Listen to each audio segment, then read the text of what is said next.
وقت المحاضرة كم تقريبا؟ تقريبا ساعة أو أكثر على حسب ما حضرتك يعني في أسئلة بعدين ولا خلال المحاضرة ولا كيف؟ ولا على لما حسب أنهي؟ حضرتك ممكن يعني تلقي الأول، وفي نهاية المحاضرة نستلقي طيب الأسئلة المكتوبة أو المدخلات طيب خلاص إن شاء الله. إذا نبدأ على بركة الله. تفضل حضرتك. بسم الله الرحمن الرحيم. الحمد لله والصلاة والسلام على رسول الله سيدنا محمد وعلى آله وصحبه ومن والاه. First of all, I would like to extend my gratitude and thanks to Islamic Economic Club, نادي الاقتصاد الإسلامي, for extending this invitation to me to share with you one of the most important topics in the Islamic finance industry nowadays. I would like to thank the president of the club, Dr. Alal Obaid, for honoring me to be one of the speakers in this series of talks that this club is organizing. And to be one of these group of experts or scholars who are contributing to this noble cause that this club is promoting, which is the Islamic economy agenda, inshallah. Thank you very much. And today, one of the pressing issues, or one of the hot topics in Islamic finance, is what we call Islamic Green Finance, or Green Finance and Islamic Green Finance. So we'd like to see today this important topic and why we have to talk about it, and why everybody is talking about it, and how can we make use of it, and in the same time, how do countries adopt it or reacted to it, and how did Muslim countries actually react to this agenda, the agenda of green finance. In this presentation, we are going to touch on few points. We will see the green finance concept, whether it is green finance or Islamic green finance. We'd like to see the main points that we have to highlight when we talk about green finance. Then the scope of the green finance. And to be more practical, to have a practical idea, I have chosen one case study, which is Malaysia being the leader in Islamic green finance, basically. There are few examples and few models, but I have chosen Malaysia because of the sophistication of its regulatory and legal framework, and a good ecosystem that they have developed for the Islamic green finance. Of course, I can take some other countries, but due to the limitation of time, I have chosen to focus on one country only. So that is an experience which I'm very close to, since I am residing in Malaysia, and I'm dealing with the Malaysian experience in banking, in the Islamic capital market, in the takaful, and in many aspects. So I have rather preferred to talk about something I'm very much familiar with.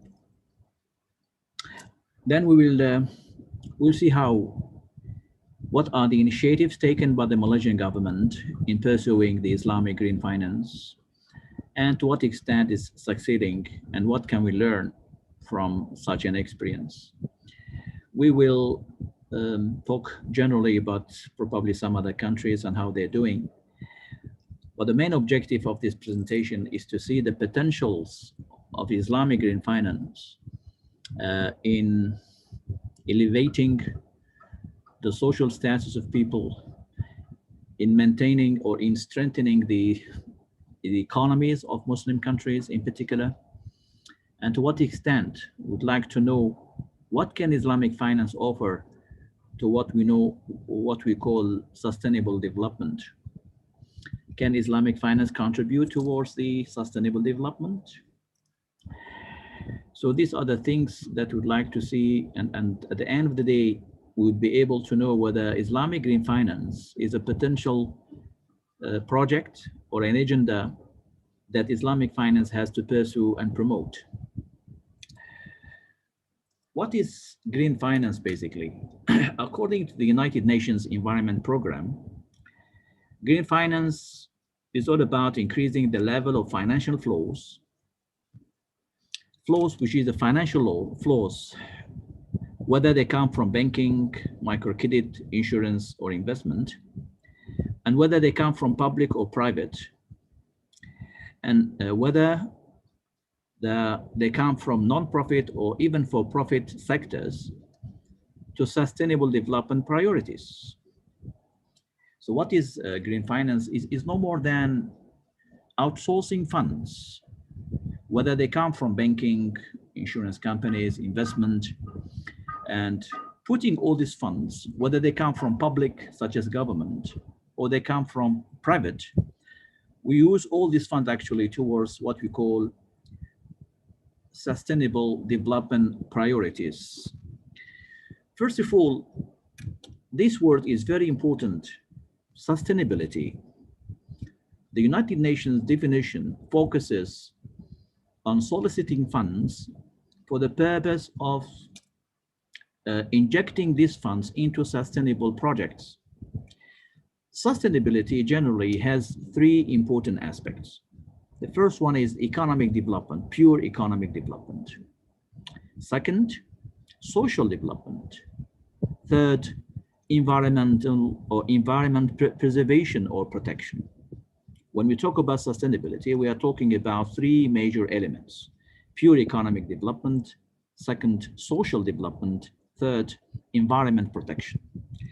So green finance is all about soliciting funds from various sources in order to inject them into sustainable projects, whether they are pure economic projects, whether they are meant for social development, التنمية الاجتماعية, or to be used for environment protection, how to protect the environment using finance. This is the United Nations definition of green finance. As you can see here, there is an important word, green. Therefore, our focus, the focus of green is more towards the environment. When we say green, we are referring to the environment. Therefore, green finance means the finance that is actually mobilized and allocated in order to protect the environment, in order to elevate, protect, and develop the environment. Right? So green finance has very limited scope, which is the finance for the sake of the environment.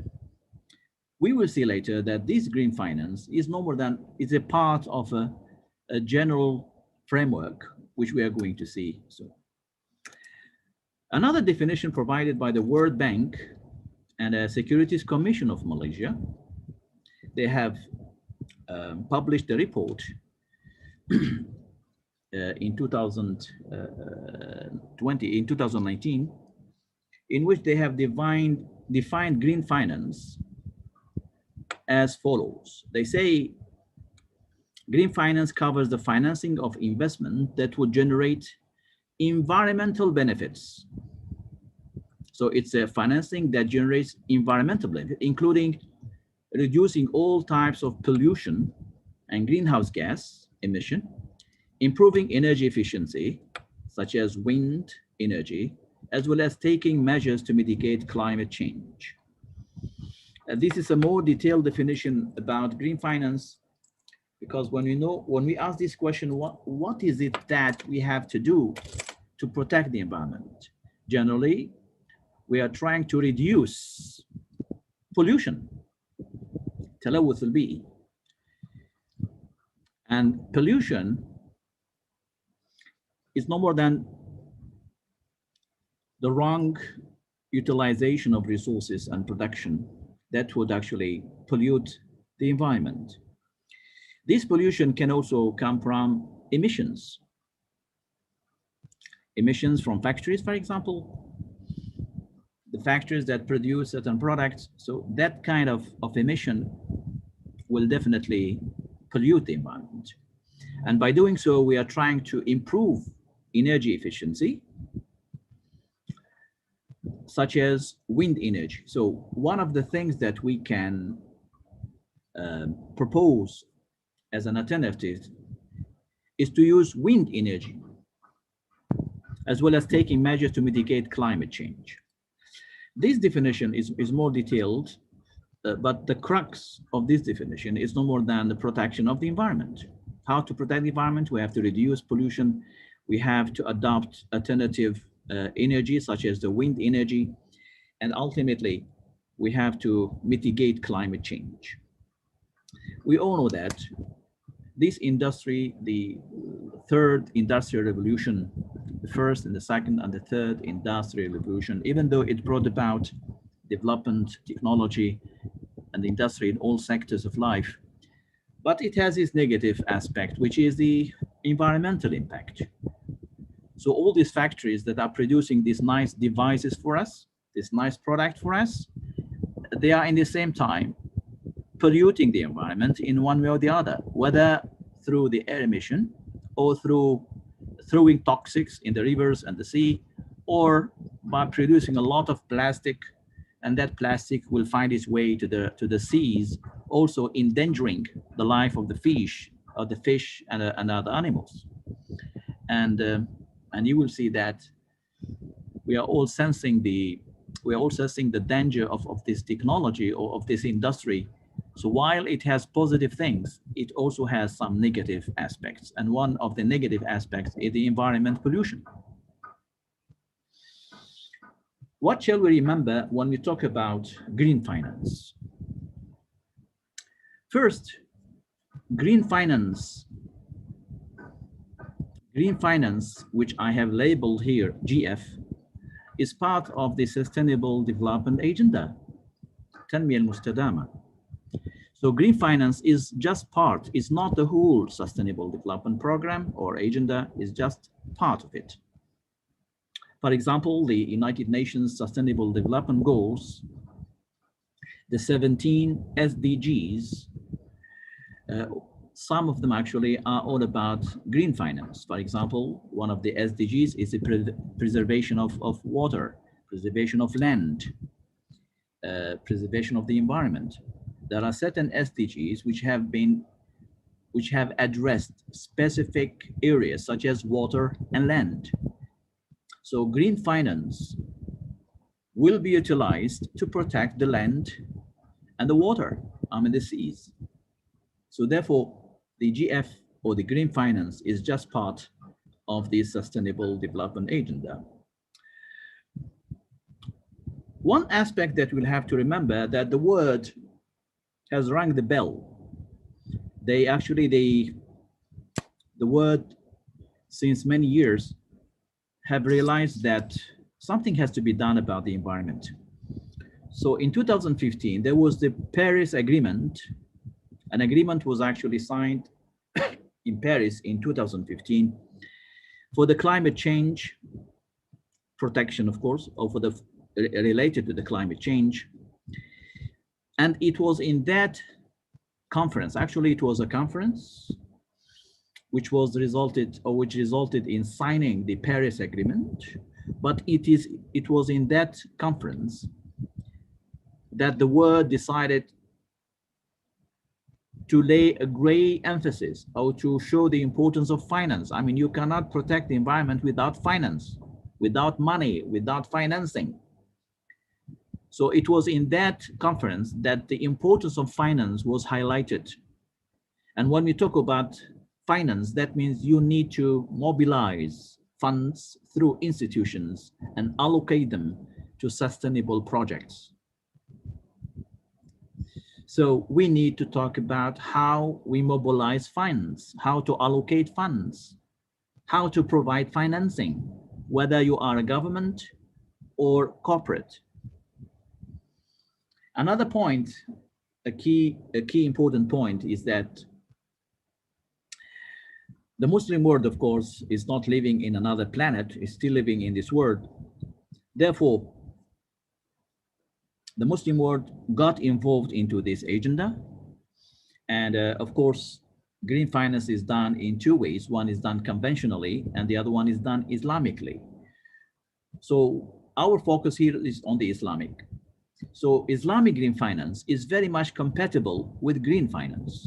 The green finance agenda framework that was developed in the West, and it was actually agreed in the Paris Agreement, is very much in line with the Islamic finance principles and objectives, especially maqasid al-Sharia, the objectives of Sharia, because one of the objectives of Sharia is the protection of the environment, حفظ البيئة. So when green finance champions the cause of the protection of environment, so we find ourselves very much in line with this agenda. Therefore, the Muslim world didn't find any problem adopting this agenda. Islamic finance, I mean, just to have a point is, according to statistics and the United Nations, we need about 5 to 6 trillion.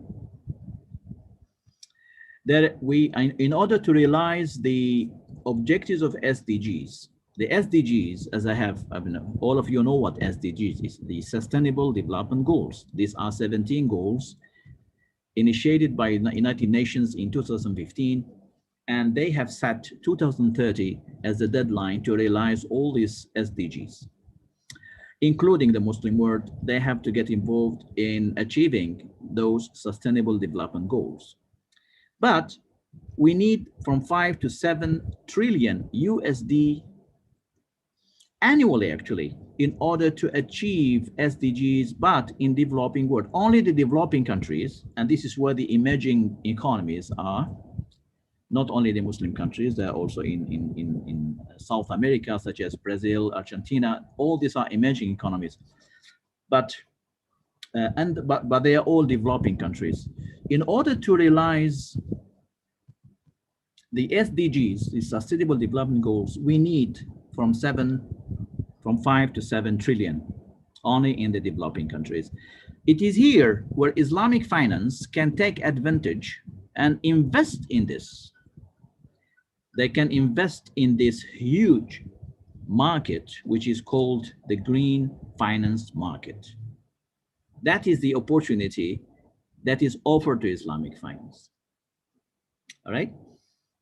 And because of that, we need necessary framework. We need this framework and ecosystem, which are potentially the key drivers in bridging Islamic finance and the green industry. I'm going to talk about this later, that we need a framework. The framework here, I'm talking about the conceptual framework, such as we have to define what Islamic green finance is. That's in terms of definition. Then the ecosystem here refers to the legal, the regulatory, and the institution. The legal means we have to have laws. These laws would actually facilitate the practice of Islamic green finance. We need regulations. Regulations are actually more detailed than laws. And also we need institutions such as Islamic banks, Islamic insurance companies, Islamic funds. We need takaful companies. And we even need Islamic social finance institutions such as the waqf institutions, the zakat institutions, the sadaqah institutions. That would form what we call the ecosystem of Islamic green finance. How far this is developed in this Muslim world, here each country varies from the other. While we find some sophistication and development in some countries, such as Malaysia, Indonesia, still many countries actually are lagging behind, simply because they don't have a framework for Islamic green finance. Okay?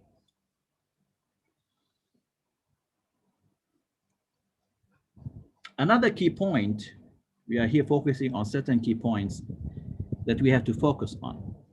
Globally, pension funds and sovereign funds are shifting to sustainable investment and adopting ESG criteria.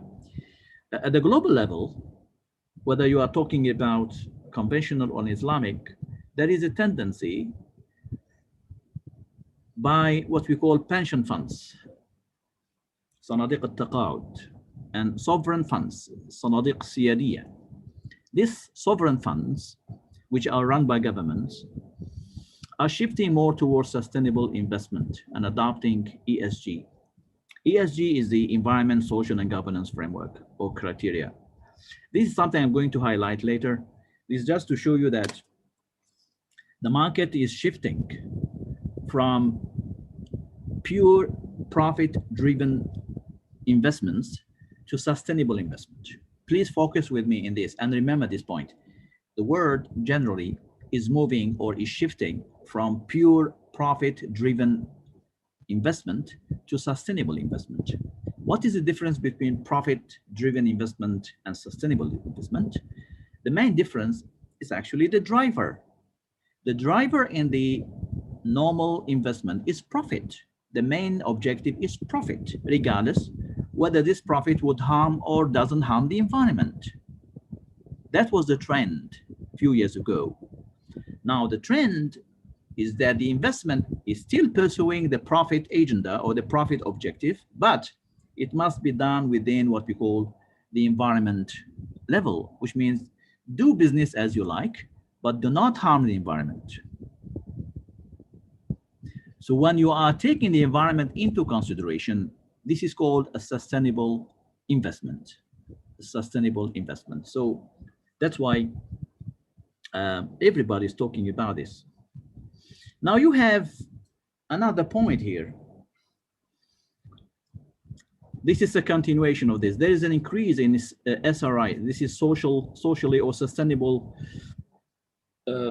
SRI, sustainable risk, and responsible investment. Socially and responsible investment, SRI.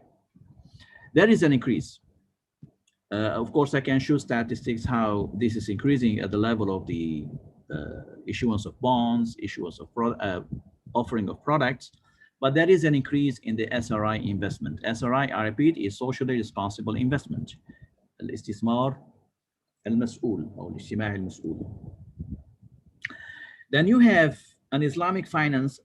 Islamic finance adopted the same agenda for green finance within Sharia framework. So Islamic finance did not lag behind. Islamic finance jumped in and they grabbed the opportunity, even though not at the expected level, of course, but the Islamic finance took the opportunity, and they are trying to have a share in this big industry, right?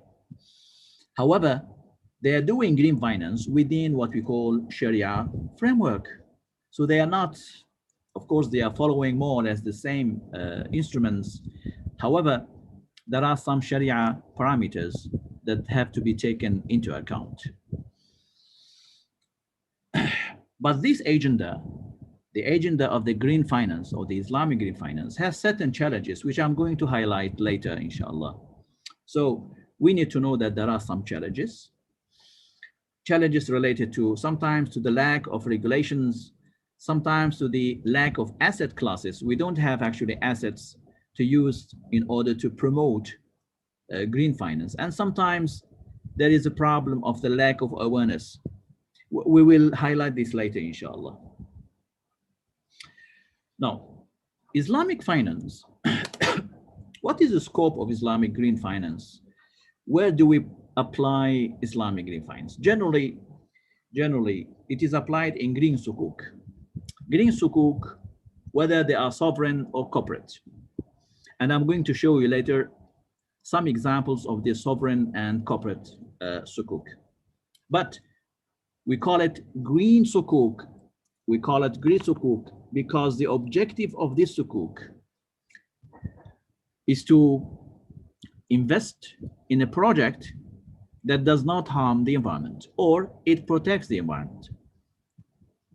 For example, a Sukuc which that tends to build, or the proceeds of the Sukuc is to build a solar power plant, a الطاقة الشمسية. One of the objectives is to actually to build or to construct a plant for the solar system. And we know that the solar energy, الطاقة الشمسية, is environment friendly, is not polluting the environment. I mean, comparing it with the petrol, with oil, the usage of the oil and the petrol definitely would result in air emission There will be emissions that will pollute the environment, and that would cause the so-called الاحتباس الحراري. So this is where we have um, the ozone hole that's going to be enlarged. Why? Because there is a problem in the heat. I mean, the layer of the globe, the Earth, is getting hotter and hotter and hotter. As it gets hotter, the ozone hole will get larger, and that will cause the Earth to be hotter and hotter. And you can expect, I mean, you can always expect that would endanger the life of animals, plants, and even humans. Therefore, the usage of the solar system is not going to affect the environment. It's actually environment friendly. And I'm going to show you a list of how many sukuk have been issued for the production or for the establishment of solar system. Then you have Islamic green banking. Islamic green banking, there are certain products. They aim actually, of course, for investment and profit, but in the same time, they are environment friendly. They also aim to protect the environment. Then you have green takaful. Even takaful can be used for green purposes. Then you have green shares and indices. The issuance of shares, I mean, companies which are environment friendly, they issue shares. So when I buy a share, I'm buying a share of a company that is protecting the environment. Even for Islamic social finance, the utilization of zakah, utilization of waqf should always take into account the environment. It's more on waqf actually, because waqf will be donated for certain projects, and these projects should also be environment friendly. This is an outlook, a general outlook of the increase of green investment globally. I mean, just to have a look of this industry and what are we talking about? We are talking about an industry that is getting increased from 2013 to 2020. And you can see here, there is an upward trajectory of green bond issuance. Upward means it's getting up. So as you can see, the green refers to the green bonds. Here we are talking about bonds in general. We are talking about bond in general. Okay. If you look at the trajectory, is going, I mean, for actual, but in 2018, as you can see here, the green sukuk have increased in volume. That's why the green sukuk bond issuance saw an upward growth and expected to increase 1 trillion by 2020. So by last year, this sukuk, this issuance of bond, here we're not talking about sukuk yet, we are talking about bonds. And bonds is the conventional one. It is not clear from the report whether they are including the sukuk, but it is more or less the conventional bonds here. What is important in this slide is to know that there is a clear increase from 2018 to 2020 in the volume of green bonds, السندات الخضراء, right? And you can see here, this is the investment, is 1 trillion USD. Now, this slide shows both bonds and sukuk, both the conventional bonds, which are not Sharia compliant, and the sukuk, which are Sharia compliant. So this slide summarizes all.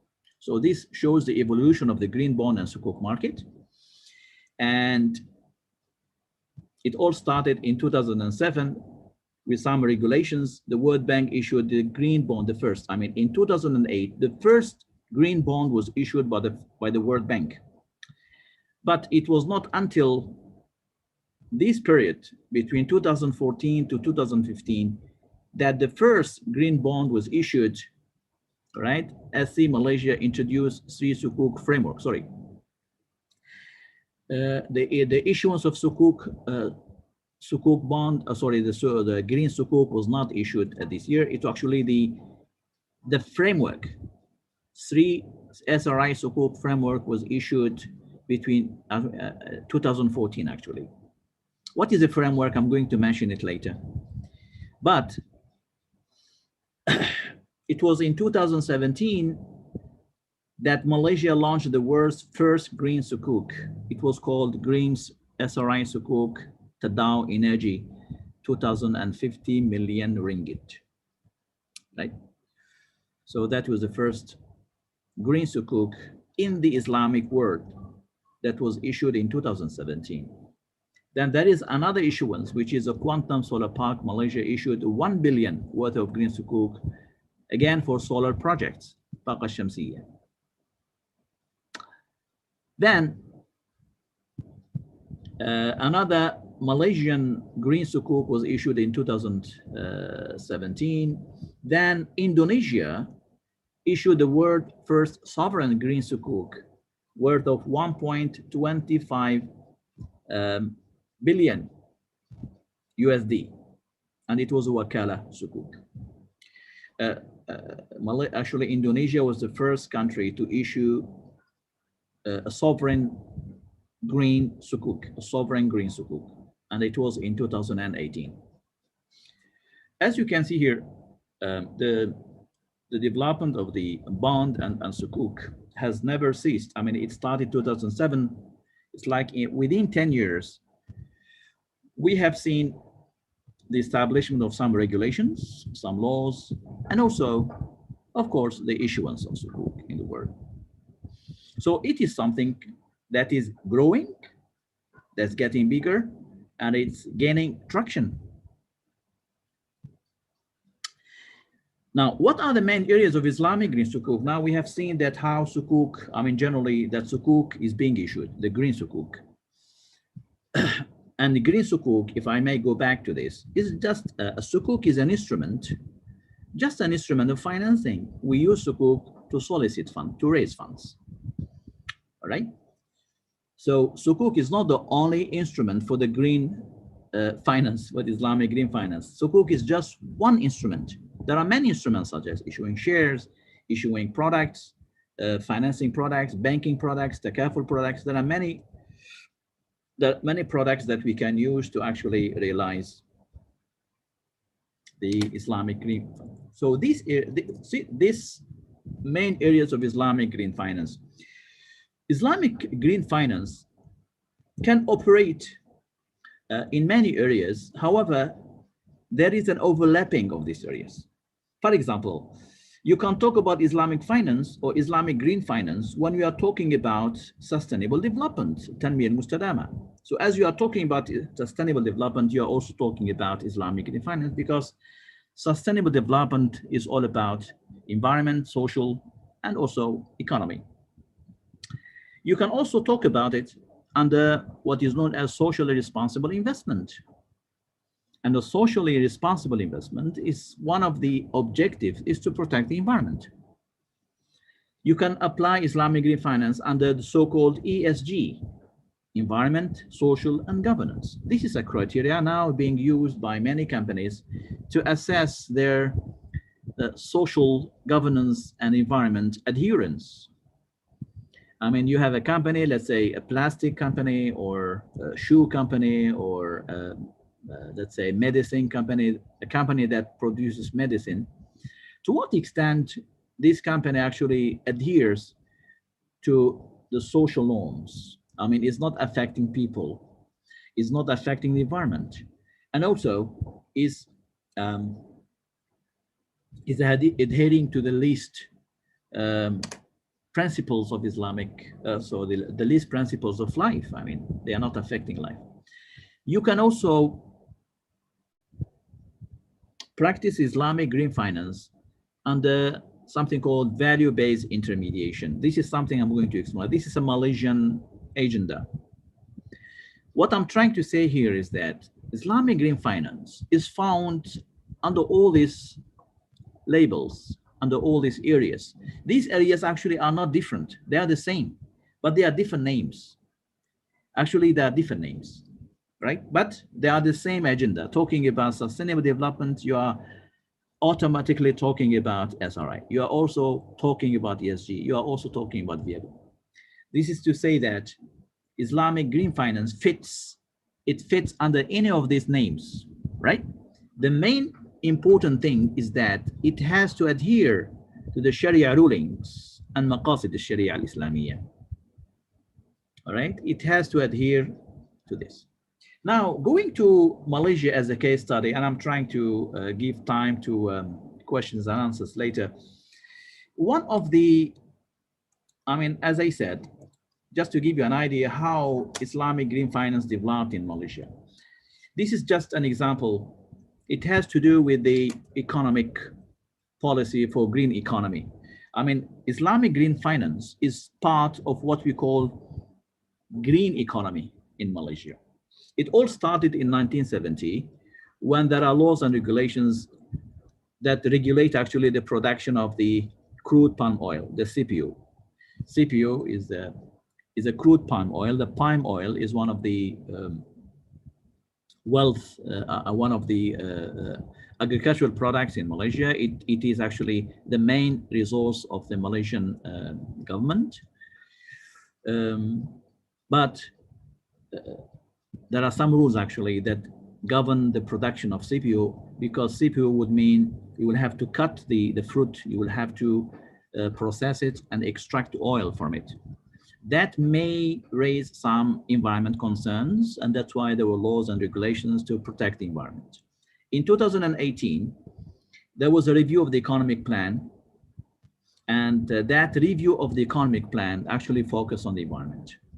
Currently, there are many policy documents which have been released, and they're all related to technology. Some of them are related to green technology and climate change. Most of the policies which are issued, they also try to take into account the climate change. Now, markets for Islamic green economy. Who, at the end of the day, is going to apply this green finance? We have markets. One is called the Islamic Banking and Takaful market. The other one is the Islamic Capital market. In Malaysia, the one that is regulating Islamic banking is the central bank, and the one that is regulating Islamic Capital market is the Securities Commission. How did these two regulators promote Islamic green finance?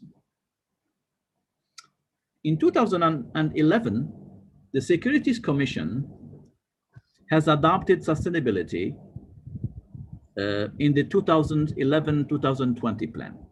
And sustainability, you remember I've said, is all about promoting the economy, promoting social welfare, and also the environment. Therefore, the environment is part of the sustainability. In 2014, the Securities Commission put a strategy for social responsible investment. And in 2016, the central bank launched the value-based intermediation agenda, which I'm going to highlight later. Let's just quickly go through the initiatives taken by the Securities Commission in Malaysia for the Islamic Green Finance. This slide shows the developing a facilitative SRI ecosystem via 5 strategies, meaning to say, the Securities Commission championed the so-called socially responsible investment. الاستثمار المسؤول اجتماعيا. So they put a strategy. One would be widening the range of SRI instruments. So it's about instruments. You cannot talk about a social responsible investment, of which green finance is part. Islamic Green Finance is just part of that social responsible investment. That's why I put it before. Islamic Green Finance can be treated and addressed and discussed under the so-called social responsible investment. But you cannot do that if you don't have the instruments. For example, the Sukuc, the products. Number 2, you need to increase the investor base. Who are going to invest in this industry? You need to convince them. 3rd, you have to build a strong SRI issuer base. The issuer base means the one who actually issues the Sukuc, for instance. Here you need someone to buy the Sukuc here you need someone to issue the Sukuk. So you have to increase the number of issuers, and you have also to attract the number of investors. Instilling strong internal governance structure or culture, al-hawkama, you need to enhance the governance framework. And lastly, the strategy is to design information architecture in the SRI ecosystem. So you need digitalization, you need the information system, you need to go digital actually for this. So these are the 5 strategies, they call it 5I strategy for the SRI ecosystem. Islamic Green Finance works now within these 5 elements or the 5 components of SRI. Now, Malaysian SRI Sukuk framework, one of the most effective instrument to achieve green finance or to achieve green economy is to use an instrument called Sukuk, right? And most specifically, SRI Sukuk, Social Responsible Investment Sukuk. So here you have an issuer, assuming it's the government who wants to issue the Sukuk, but he wants the Sukuk to be socially responsible investment, meaning to say it has to take into account several elements, one of which is environment.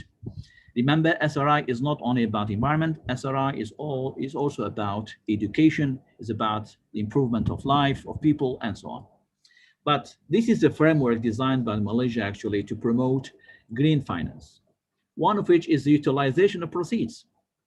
So you need to use these proceeds. I mean, once you issue the Sukuk, you need to use it only for SRI projects. You cannot use it for any other thing. Then you have to identify the projects themselves. For example, natural resources, الموارد الطبيعية, renewable energy, الطاقة المتجددة, and energy efficiency, فعالية الطاقوية أو الفعالية الطاقوية. Then you need also to think about community and economic development, التنمية الاجتماعية والاقتصادية, including وقف. You have to use وقف as well. So the second framework talks about the eligible projects. So where can we invest? We can invest in natural resources, renewable energy, community, and also in waqf-driven projects. The other strategy is to assessment, an independent assessor. There should be an independent assessor who look into these projects and how far they're effective and how far they have achieved the objective. Then you have to have a good reporting system, annual reporting on the status of the eligible SRI projects to investors. Now, these projects, they have objective. So the SRI projects, they need to protect and preserve the environment and natural resources. So any institution or any corporate or even the government, when they issue this Sukuk, called the SRI Sukuk, they have to make sure that they will not harm the environment and they will not harm the natural resources, الموارد الطبيعية. They also have to aim, or they aim these SRI projects to conserve the use of energy. It shouldn't be, I mean, for example, an Islamic bank, once they offer a financing to a company, that company should not waste energy or should not be involved in the wastage of energy, right? So this is the responsible financing. You cannot simply finance a company and let it do what it wants to do. You have to make sure that this company is not harming the environment, it is not also wasting energy, and also promote the use of renewable energy, الطاقة المتجددة. So any company, for example, that is using solar system must be given preference in terms of financing. Assuming you are an Islamic bank and you are approached by a company that uses solar system instead of the normal energy, you should give this company kind of priority. Why? Because it is helping in the protection of the environment by using the solar system or the solar energy. This is the perspective that should be there. Then reduce greenhouse emission and improve the quality of life for society. I mean, SRI is all about environment protection, conservation of energy, promotion of the renewable energy, the reduction of the emissions and also the improvement of the quality of life. So Islamic Green Finance should invest in these areas. Now, the Sukuc, the green Sukuc generally, this is just a structure of a green Sukuc. You have the issuer who would issue the Sukuc, principal advisor, lead arranger. Of course, it goes to a solicitor and a Sharia advisor. This is just a process, assuming the government wants to issue a green Sukuc, a sovereign green Sukuc. Definitely, they have to appoint an advisor and a lead arranger, for example, a bank. A bank normally is the one that structures the Sukuc.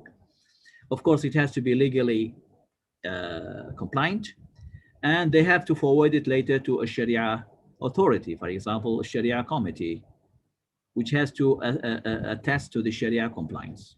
Now it is legally compliant, Sharia compliant, okay? But it doesn't stop here. Being legally compliant, being Sharia compliant, it has to also make sure it is green. So later, this Sukuc will be assessed. This is an additional process for greenness assessment. This is actually recommended, not compulsory. It is recommended that after we get the legal compliance or the Sharia compliance, we need to refer to an independent expert who will actually look at the greenness, how green this Sukuc is. For example, we will have to assess how environment friendly it is, whether it is not harming the life of people, right?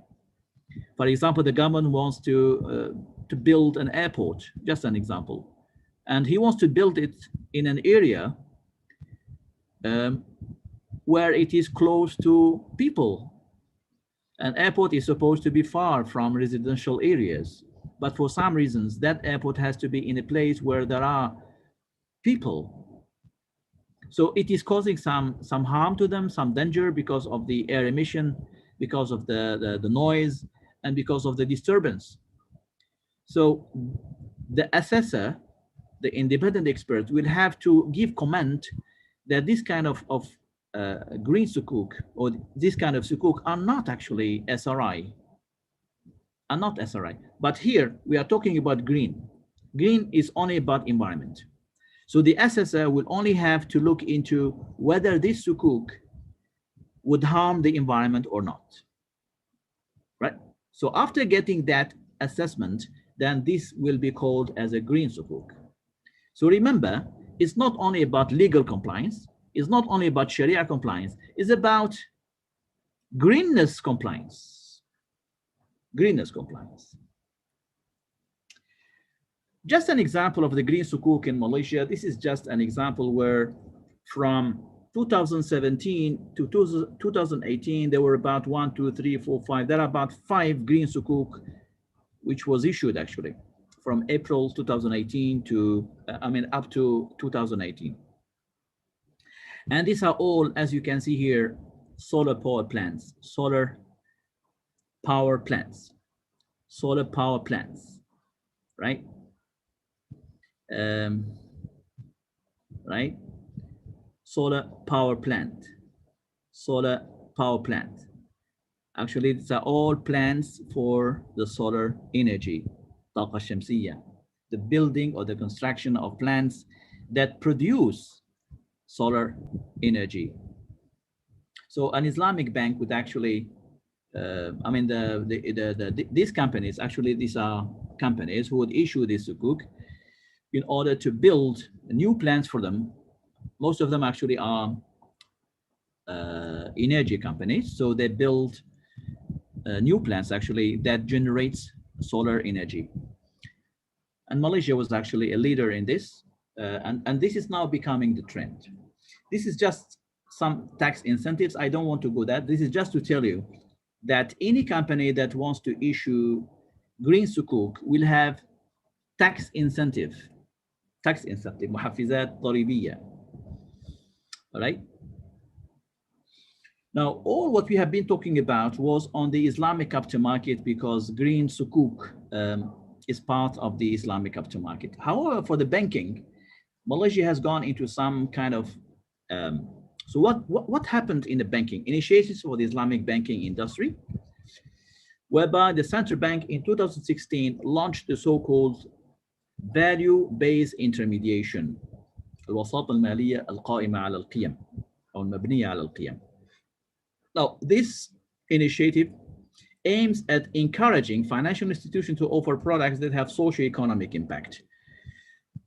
So the VBI project, this project or this agenda aims to encourage institutions to offer products that have socio-economic impact, which means they should have an impact on society as well as the economy. In other words, it shouldn't be only profit-driven, it should also be socially driven, value-driven. Now, the new banner that was actually raised is the banner of values. To what extent Islamic banks adhere to the value system, whether the social value system, the environment value system, the economic value system. There are values that have to be respected, they have to be adhered to. So an Islamic bank, while they offer a product, they have to keep in mind that it's not only about money, it's not about profit only, it's also about economy, it's also about environment, it's also about the well-being of people. So once an Islamic bank has that in mind, so they will not offer a product that destroys the environment or affect the environment or affect the life of people. So here the bank has become what? Responsible. This is responsibility. It's not only about money. This is one of the differences between an Islamic bank that looks into this value and a bank that doesn't look into this value. Conventional banks, before this, actually before 2016, even conventional banks used to give a loan without looking, without really assessing this environment issue. But from 2016 until now, this value approach has become very necessary. Therefore, VBI is part of the sustainable development agenda. I mean, what is the socio-economic impact? Socio-economic is no more than being part of the sustainable development, التنمية المستدامة. So sustainable development also means having products that have socio-economic impact. This is just an example of certain Islamic banks in Malaysia which are actually trying to protect the environment. For example, Bank Islam is the first Islamic bank that was established in 1982. It has been doing business as usual, but it has a plan to invest about $200 million, in green finance. So they have set this agenda. But they have also launched something called ESG Investment Fund. This is a Sunduq Istithmari Investment Fund that is in line with ESG. What is ESG? Environment, social, and governance. This is the criteria that now companies are being evaluated to what extent actually they are adhering to the environment, to the society, as well as governance. Now we started seeing this fund, Sunduq Istithmariya, in line with environment, in line with the governance. Another bank is called HSBC Amana. They have also launched an ESG structured product. This is an investment product, which is also ESG compliant. But in 2019, this Islamic bank launched the first SDG Sukuc, which is the first in its kind. What is an SDG Sukuc? This is, as I said, a sustainable development goal. These are goals developed by the United Nations in 2015, which are supposed to be fully implemented by 2030. So this Islamic bank issued this Sukuc, which is in line, which is in compliance of the SDG. And one of the SDG's objectives is actually the environment.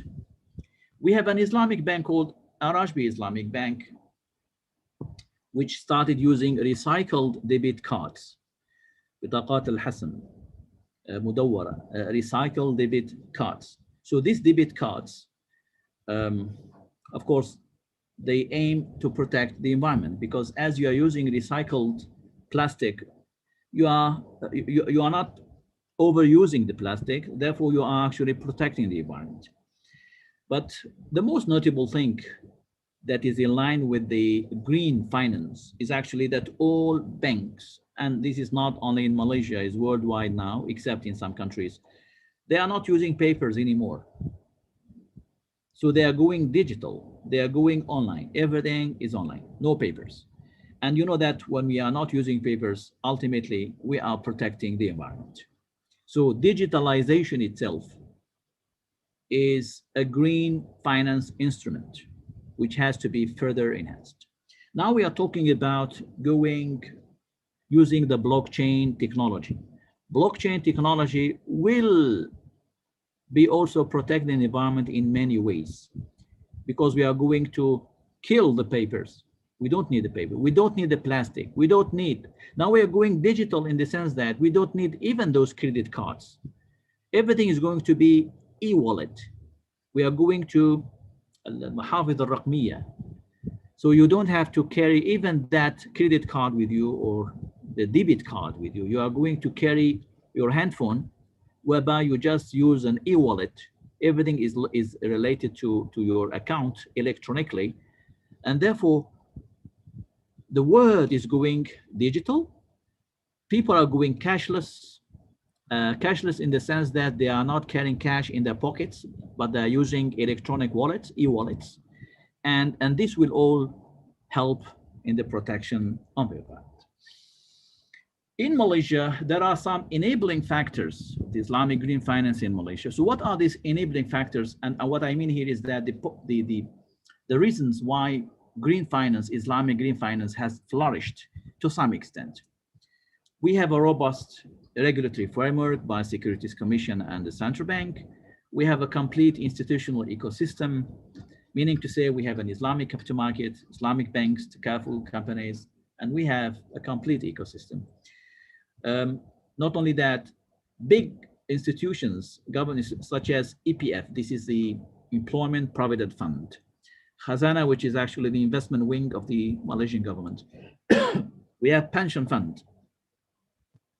These big institutions actually have invested in the sustainable projects. So whenever there are projects such as SRI Sukuc, you will find these institutions investing, thus promoting green finance or sustainable investment. There are more competent human resources, but of course, it's not up to the expectation yet. And people, actually investors, we have more or better awareness of green finance by investors, which means we have more investors now investing in green finance or in green investment. And the government has given tax incentives for SRI Sukuk. So any company trying to issue Sukuk is SRI Sukuk, they will have tax incentive, as we have explained before. This comes with some challenges. What are the challenges of green finance? This applies to Malaysia and non-Malaysia. One would be the global recession due to the COVID-19 pandemic. You know that the COVID-19, the corona problem, has caused a global economic slowdown, an economic recession. And that had led to the decrease of Sukuc issuances by 40% in 2020, according to Standard & Poor's. And this would, of course, this has affected the normal Sukuk as well as the green Sukuk. So we have a 40% decrease. We also have increase of credit risk leading to Sukuk default. You know that some of the Sukuk have defaulted due to the coronavirus problem. This is another challenge. So you have an economic crisis, you can expect the Sukuk default. Then the economic uncertainty to the COVID-19 pandemic also. There is an economic uncertainty. I think now everybody is asking when this pandemic will end. People are asking, companies are asking, government are asking, and nobody knows when it will end. They are making predictions. The World Health Organization has made many predictions and is not working. Now we are waiting for this vaccine to work, and hopefully it will work positively. And only then we can expect a rebound, an economic rebound. Will that happen? It all depends on how the vaccine will work. It all happens on how the pandemic will be contained. And it all happened whether there are new variants of this pandemic, because now we are hearing about a new variants, which the vaccine will not be able to stop. So we are moving towards an uncertainty. That uncertainty from the investor point of view is not something encouraging, is not going to encourage him. That's why it is creating a preservation trend. I mean, a wait and see approach. Let's see what it happens, then we will see whether we invest or not. However, there are always people who wants to take the risk and they will issue and buy this kind of sukuk. Of course, there is a budget deficit in order to realize the SDGs. In conclusion, Islamic Green Finance is still at its infancy, but is showing some positive growth signs. When I spoke about Malaysia, maybe it's just one model. Many countries actually have done. Indonesia has invested in it. UAE, Saudi Arabia, the IDB actually, they issued the Green Sukuk or SRI Sukuk. But it is still at its infancy. We cannot talk about big volume. We cannot talk about a trend, but we are talking about a choice that many investors are now choosing to invest in the green sukuk or in green finance. But the pace is growing. We have a growth as we have seen before. Islamic finance can leverage on the existing ecosystem. As I said before, there is a compatibility between Islamic finance and green finance. And green finance has developed very, extremely good in the West. So Islamic finance can leverage on that, meaning to say they can use the same concepts, the same instruments, the same platform. They can collaborate with the World Bank, they can collaborate with the United Nations. This is an area where the Islamic finance can leverage on, right? Because there is a commonality, there is common factors between Islamic finance and green finance. So it's an opportunity for Islamic finance to leverage. But Muslim countries, this is just a recommendation that under the international financial institutions such as IDB is supposed to take the lead to design a plan to raise funds and instruments for green and developed instruments for green finance projects in OIC countries. Now the OIC countries, Dul Alam Islami, they are in need of Islamic green finance.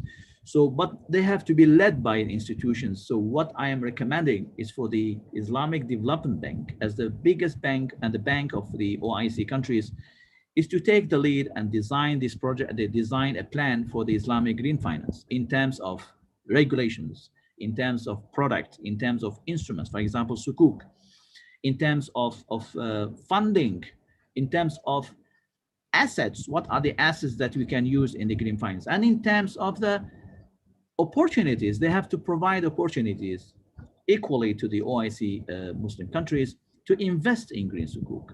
So therefore, there is a huge potential. Now, a final word is, what is the impact of this? Of course, if we adopt Islamic green finance, we are, number one, we are going to apply finance according to Islamic principles. Number two, we are going to protect the environment. And number three, we are going to apply maqasid al-sharia in finance. I think this final word here is that while Islamic green finance is still at the infancy stage, there is a huge potential for it. We cannot talk about the impact now, actually, because the volume of this business is very small.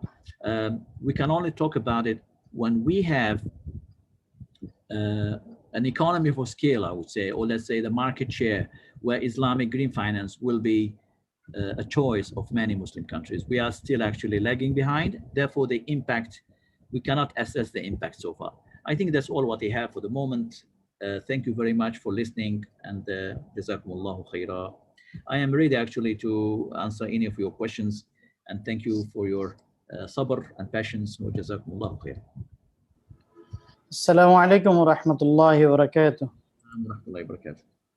MashaAllah, Ustaz, barakallahu feek, jazakumullah khairan. So I apologize first because I couldn't join from the beginning due to some connection problem. So Alhamdulillah, we just knew from Ustaz Dr. Professor Younes Soualhi, who has been working at the International Research Sharia Research Academy, and also who has contributed in International Islamic University Malaysia for a long time, and also who was the Deputy Dean of Institute of Islamic Banking and Finance, IIUM. And we know Professor Dr. has many articles and publications globally, and he is one of the uh, uh, prominent professional and also a specialist in Islamic banking and finance. So today, Alhamdulillah, we learned about Islamic green finance and also the concept of green finance and Islamic green finance. What are the key points and scope of green finance, Islamic green finance as well, and some case studies in Malaysia. Some key points also we learned from your explanation as well. So thank you very much, Dr. Ustaz Younes Soualhi. So now we can open the session for question and answer. Let us see, there are some questions, written question here. Prof, I think you can see the question, then we can proceed one by one, inshallah.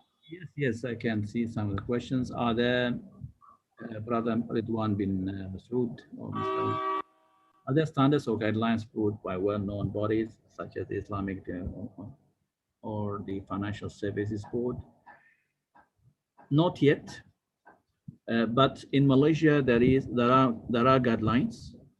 They have already, as I have explained in my presentation, they have already issued the SRI guidelines, to my knowledge, but internationally I have not seen yet. Brother Zakaria, my question is not green Sukup passing fate for Islamic finance. I don't understand the question. Are you trying to say that are they the same or what? I mean, I'm not clear about the question. If you are trying to say that Sukuc and Islamic finance, probably you can explain it verbally if you have the time. Brother Muhammad Abbas. Yeah, Ustaz, we can also hear their voice as well. If anyone has question, they may raise the hands and then we open microphone for them. Yeah. If Brother Zakaria can explain his question, I will be able to answer him, inshallah. The microphone is for him now if he likes to answer, but I'm going to the next question. سؤالي متعلق هل الاقتصاد الإسلامي باعتبار اقتصاد قريبين بحاجة لهذا الولوج؟ Yes. Your question is very good, Brother Muhammad. When we talk about, the question is,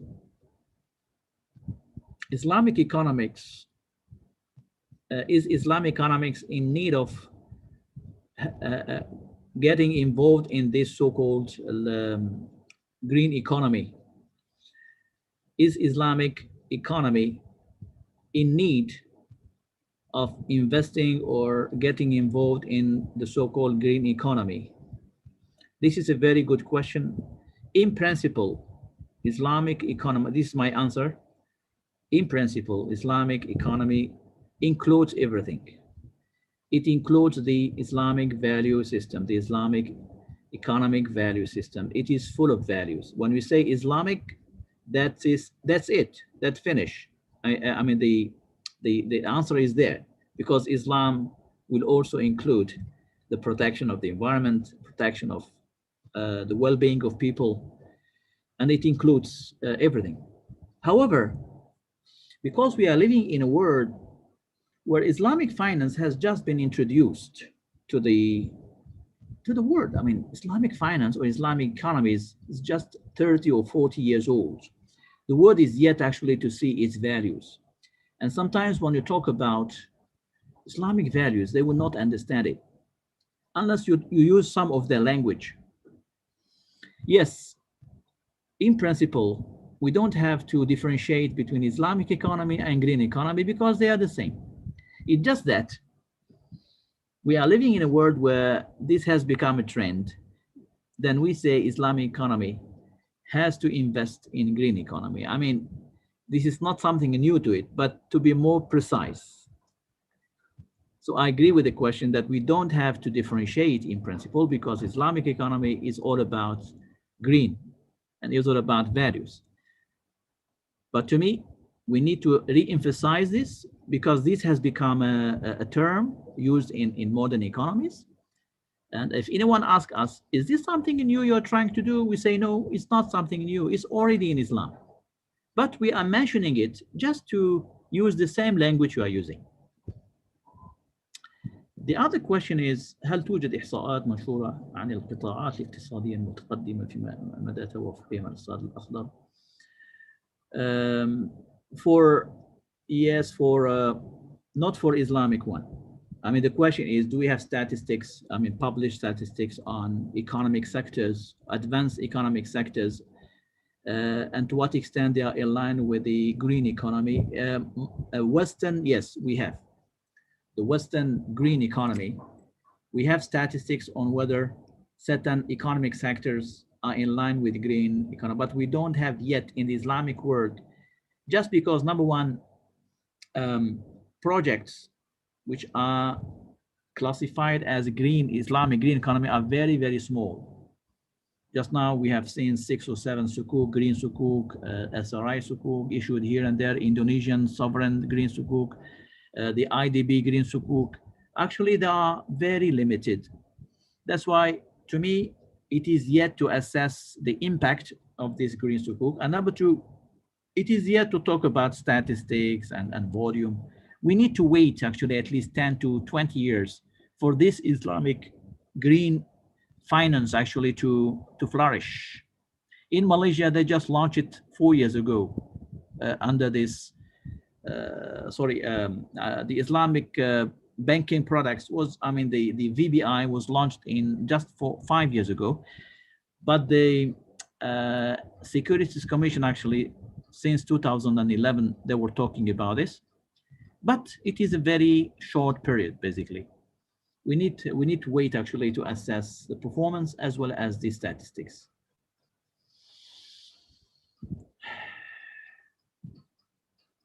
Yeah.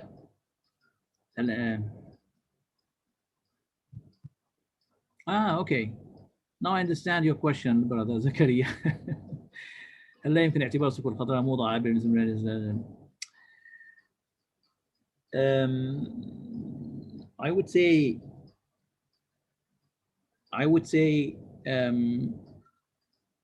if you have a green sukuk that has specifically mentioned the environment, I think I would say is not a new fashion of Islamic finance, but it's rather focusing, is more focusing on the environment.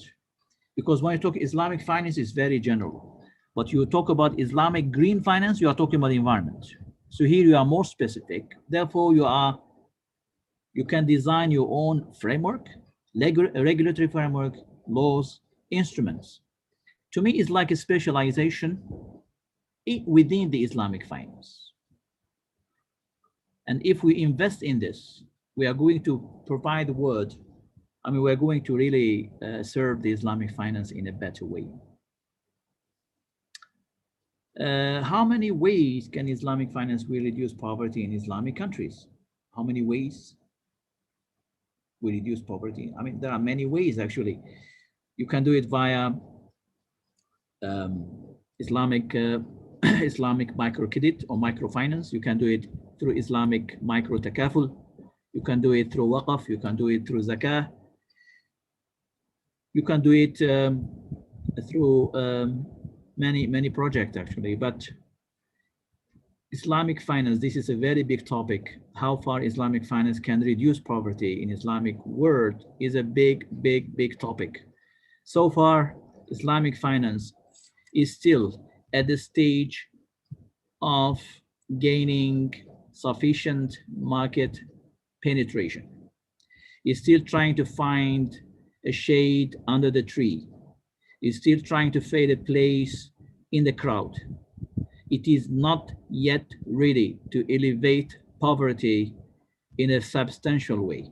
It can contribute to a very limited time, a very limited scale, but is not able to say that once all Islamic banks apply, Islamic finance, then poverty will be elevated. It's a long way to go. And my view is that it has to be within a plan designed by governments that is to enable Islamic finance to elevate elevate poverty in many, many ways. As you can see now, all Islamic banks are profit-driven. Profit-driven means they will not offer financing to middle class or to the poor people. And because of this, sustainable finance or Islamic sustainable finance requires financial inclusion, الشمول المالي. What is financial inclusion? Is that everybody must be given access to wealth, access to finance. Not only the rich will be able to borrow from the Islamic bank or to get financing from Islamic banks, even the poor must have a chance to have access to the funds. And this can be done through various ways, through Islamic micro-financing, micro-takaful, through waqf, products, and there are many ways. The other question is, to what extent Islamic finance can be more attractive than the conventional one in this area of investing? So we have to, it can be differentiated by identifying what is a green project. A green project, I think,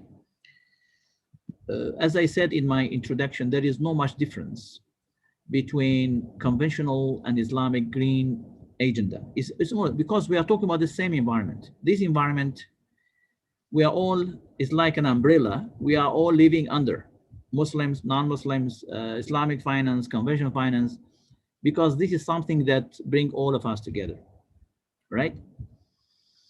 This is an area where Islamic finance, as I said, can leverage on conventional, and conventional can leverage on Islamic, because this is a common concern. The environment is a common concern. When the ozone hole gets larger, everyone will get affected, regardless of your religion, regardless of your background.